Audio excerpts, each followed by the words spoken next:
The tears in the sop song are completely fake.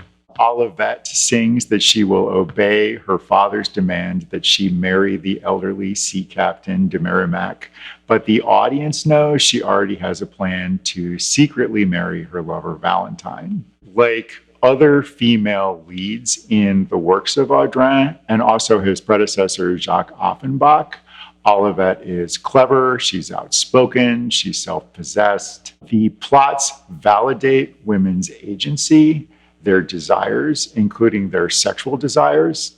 And in this particular story, those desires drive the entire narrative.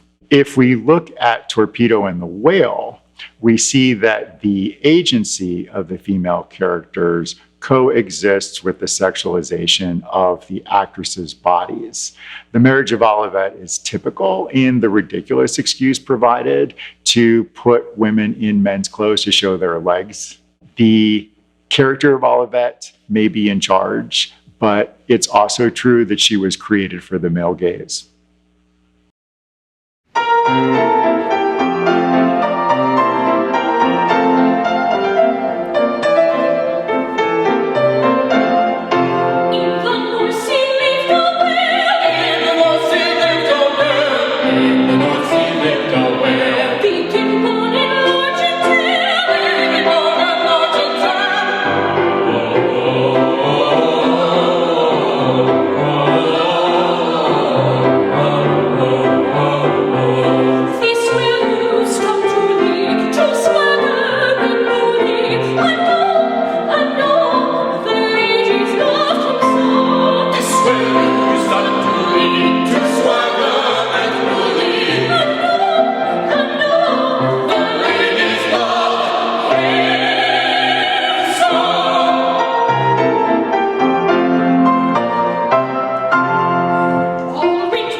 When H.B. Farney translated Olivette's original French libretto into English, he chose an entirely different text for the sea shanty, Torpedo and the Whale. Now, we know that Farney deliberately toned down the more salacious elements of Olivette text to accommodate the British stage.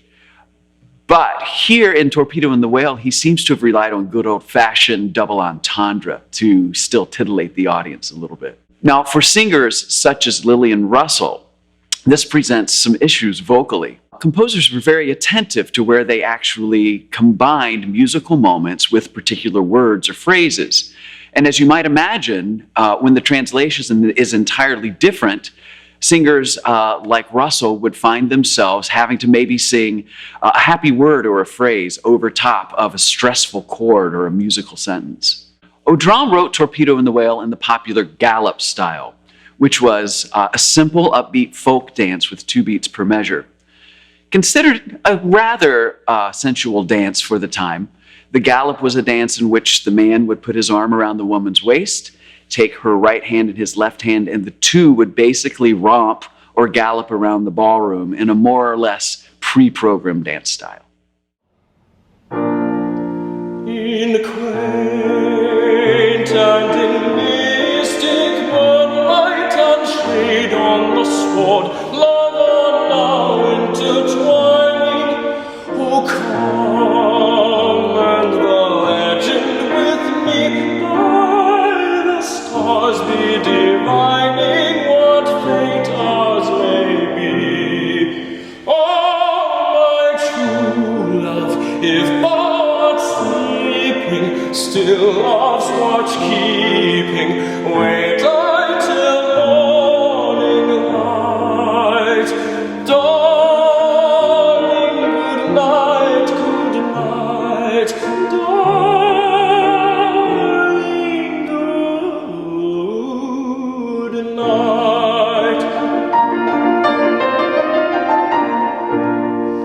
Oh, surely thou'rt waking yet, for thou wilt not forget 'tis the hour of our meeting.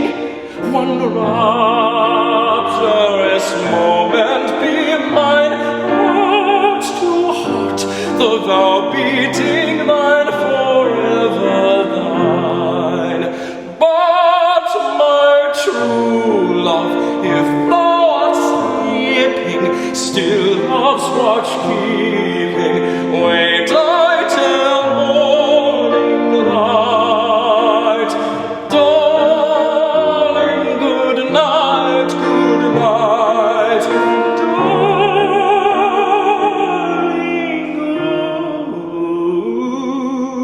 good night.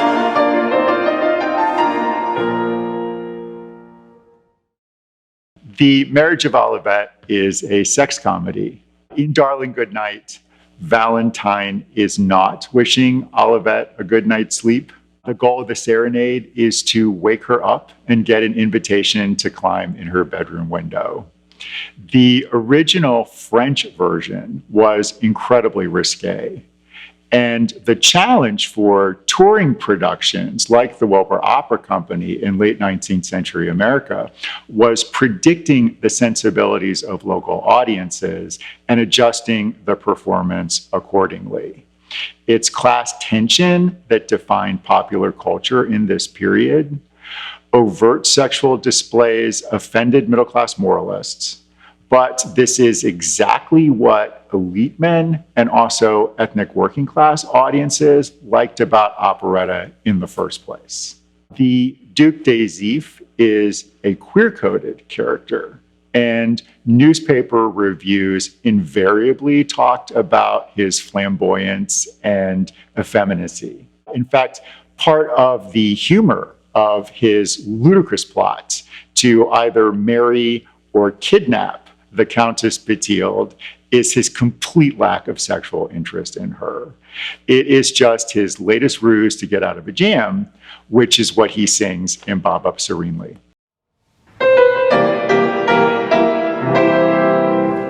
If in a state of exhilaration you come home late and dimly saw two ladies wait explanation, your wedded wife and your mother-in-law. That is the time for disappearing. Just take a header, down you go. Then when the sky above is clearing, then when the sky above is clearing,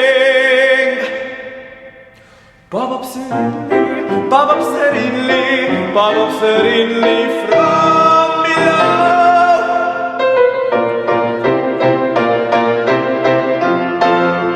So if it be with a politician, when all his measures go awry, and by blaming his wrong ambition, the voters asking the wherefore and why, that is the time for disappearing. Just take a header, down you go. Then when the sky above is clearing, then when the sky above is clearing, bob up serenely, bob up serenely, bob up serenely from below.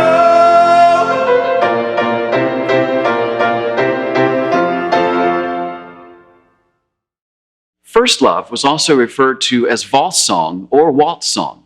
The waltz was an extremely popular dance and musical form in the late 19th and early 20th centuries. Now, by our standards, this famous musical form, characterized by 3 beats per measure and that famous down, up, feel, is quite tame. But by those standards, it was actually kind of considered to be rather sensual and downright erotic because of its fast turns and close physical contact. So we know that the waltz originated at least as early as the 13th century in what is today Germany and Austria as a folk dance. But with hundreds of years of evolution, as it began to make its way into more formal and even aristocratic settings, this new dance was actually met with a great number of objections and resistance. That part of the waltz was short-lived because it was just such a charming dance that most people could learn rather quickly, and it showed up everywhere. And we can see that here in First Love.